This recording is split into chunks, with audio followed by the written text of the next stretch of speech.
Welcome back, my friends. We've got a really important topic to talk about today.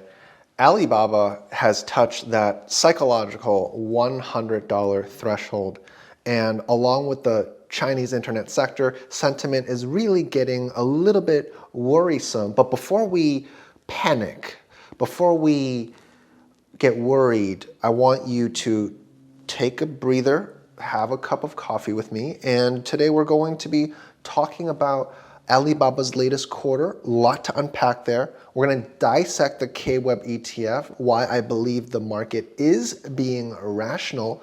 There's a lot to discuss today. Before we dive into that, I want to thank our sponsor today, Webull, for sponsoring my channel for the month of March, where they are offering you, my wonderful viewers, up to 5 free stocks valued at a minimum of $27 all the way up to $9,600. So take full advantage of that in the link below by just making a deposit of $1. With that said, let's dive into today's topic, which I know is top of mind for many investors. Okay, so let's jump straight into it. And we're going to be diving into the macro perspective of Alibaba's earnings. Do they indicate that more downside is coming, or are we approaching a longer term bottom? That is the million-dollar question that I will do my best to help you understand today. And I know for those of you who are looking for a quick conclusion, you're looking for a fast opinion, here it is. Alibaba, in my opinion, will see a U-shaped rebound rather than a V-shaped rebound. I believe that this quarterly report was mixed and therefore extends the recovery timeline. One is coming, but investors have to be exceptionally patient with Alibaba. And I don't recommend Alibaba for investors who cannot hold it for at least 18 months. Now, for long-term investors who aren't interested in picking the exact bottom, I do believe that the bottom is close, plus or minus 5–10%. But for short-term, intermediate-term investors, there is a chance that you could pick up Alibaba at $85 to $95 a share if there's continued pressure in the market. I do not believe that Alibaba has 50, 60, 70% downside from here. If that happens to be the case, there are more issues in the Chinese economy than just in Alibaba itself. I just don't see that as a base case. Now, let's talk about what drives Alibaba's narrative. And this is not an exhaustive list, but it provides the main drivers that I believe impact Alibaba's narrative. And that has to do with macro drivers such as consumer consumption in China, China's zero COVID policy, China's monthly online retail sales, and also the growth of the cloud market outlook.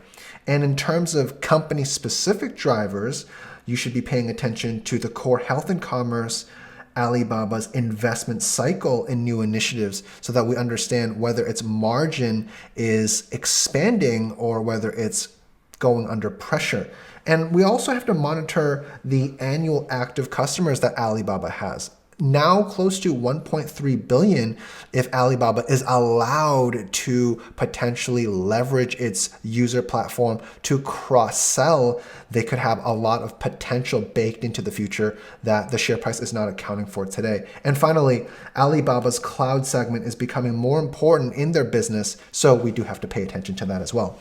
Now, I made a discussion of their earnings broad and general so that it's easy for beginners to understand, given that not all of my friends on YouTube have a background in finance and can interpret all the data in a finance specific way.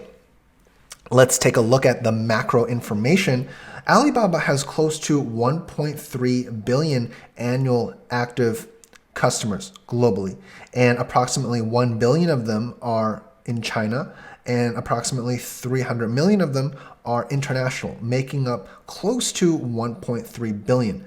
Now, what is important to note is that Alibaba's strategy up until this point in the last 18 months, 24 months, has been to capture annual active customers regardless of really the user acquisition cost. Alibaba has spent a significant amount of resources on acquiring users, and that has come at the expense of free cash flow. That's come at the expense of profit margins. Their next step, because they've captured so much of the market at this point, is to focus on user retention and then cross-sell opportunities. Because with this powerful ecosystem that they have accumulated, they now have the ability to improve their unit economics, which will eventually narrow the losses from their user acquisition strategy. Once again, this will take time to play out in the quarterly reports for Alibaba, but if they continue to narrow their losses from user acquisition, we could see the EPS in Alibaba start to resume its growth in late 2022 and 2023. Now, given that the cloud market in China is estimated to grow from 0.2 trillion renminbi to 1 trillion renminbi over the next several years, this is a very important segment for Alibaba, given that cloud is now approximately 10% of the overall business. And given Alibaba's market share in cloud, if the cloud outlook is in fact correct, or it's close to being correct, this number in terms of its total revenue contribution is going to climb in the upcoming years. So that's something that investors should be paying attention to if they are a long-term investor in Alibaba. Quick pause, just want to say you guys are really awesome. It would mean the world to me if you press that like button, because that could improve sentiment in Alibaba and the Chinese internet sector. But with that said, let's get back to the video. Now, here's why sentiment, in my opinion, has been so muted post-earnings for the company. There was a very important Q&A section after the earnings call, and the Q&A section is an area I almost always pay a lot of attention to. Investment banks from Goldman Sachs to JPM to Mizuho asked some really important questions.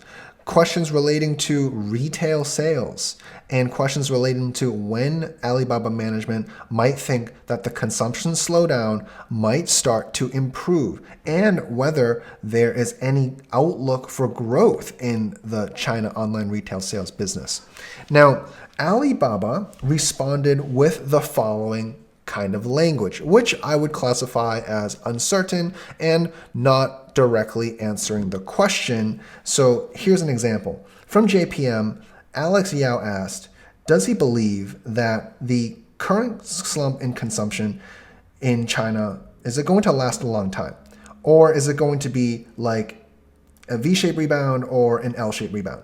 Now, Daniel Zhang, CEO of Alibaba, he responded by saying that they wish they knew, and the visibility into answering that question is very difficult to say. And because of that, the only really concrete ways that you can tell that consumption will improve is through the lessening of COVID restrictions, or there is stimulus from the monetary policy to stimulate consumption. If those two concrete events happen, then those would be positive developments. But given that those are not necessarily enacted just yet, the sell side didn't necessarily get the answers that they wanted to upgrade Alibaba's stock so that the buy side comes rushing back in. So for now, because of the Q&A section of the earnings call, my observation is there still are more questions than answers about the overall health of Alibaba's commerce business, and therefore the buy side does not have enough information to rush back in. And given the fact that there is a rotation in the market right now where there's allocation back into the FANG, the high quality software companies of the market, Alibaba's shares are potentially being sold to fund those areas of the market. Now, there are some rumors that the zero COVID policy in China could start to loosen up.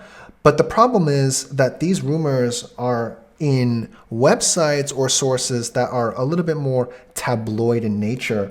And these quotes from Chinese scientists are quotes from scientists who don't work at the Chinese government at the moment. And from more credible sources like Global Times, there is more confirmation that China is not yet willing to adjust the dynamic zero COVID policy. So for that reason, and adding with the Q&A section of the earnings call, the buy side does not have enough information to know that a recovery is going to happen next quarter. So in terms of Alibaba's latest quarter on the Chinese internet sector, well, together with JD and Meituan, these three companies make up 18% of the KWEB ETF. And some important observations that I want to share include the fact that Baidu, after their latest earnings report, they're now number 2 in the KWEB ETF. And several months ago, KWEB was number 5 in the ETF. So what that implies is that Baidu and Tencent are now 17% of the entire ETF. And unless rebalancing happens, it means that KWEB's direction is becoming less sensitive to consumer names Alibaba, JD, and Meituan as before. And this means that the ETF is less sensitive to China consumption and somewhat de-risked from that macro perspective. Now, the market is being rational. Chinese tech is now moving based on fundamentals. And we saw that with Baidu's latest jump after their earnings. So as long as investors have good fundamental data to work with, Alibaba will recover. But we do need to see that fundamental data point recover first. So here are my conclusions from Alibaba's latest quarter and how it impacts KWEB, the Chinese internet ETF. I believe that many of KWEB's top holdings are going through a phase of consolidation. And what I believe moves the index from here will be several major key factors that you want to put on your radar. It's Chinese consumption data, any data related to Chinese internet regulation, any macro data on Chinese real estate, given that it represents 70% of consumer household wealth, any news on zero COVID policies, because that could shift the calculus for global inflation, and that could also shift the calculus when it relates to the consumption story. And then finally, any sentiment regarding US-China relations, as later this year, there could be a resurfacing of debates around the delisting issue. Now, monetary easing, if it happens, is highly likely to help the macro consumption story, but any increased regulation will continue to be headwinds. And lately, KWEB was rejected from that 50-day moving average, and short-term investors are definitely frustrated, but long-term investors likely have decent entry points here. Not saying that today is the exact bottom, no one can say that, but we are entering a phase where there are fewer and fewer people that are willing to have exposure to Chinese internet, and that means that before long, a turnaround is going to be here. And I want to thank our sponsor, Webull, again for sponsoring my channel for the month of March and giving my viewers this unique opportunity to open up an account, fund it with as little as $1, and get up to 5 free stocks from $27 to $9,600 in value, and also getting $5 of crypto when you use an active Webull crypto account with a minimum funding of $1. Really awesome deal that they're providing me and my viewers, so I hope you take advantage of that. And with that said, I will see you in my next video.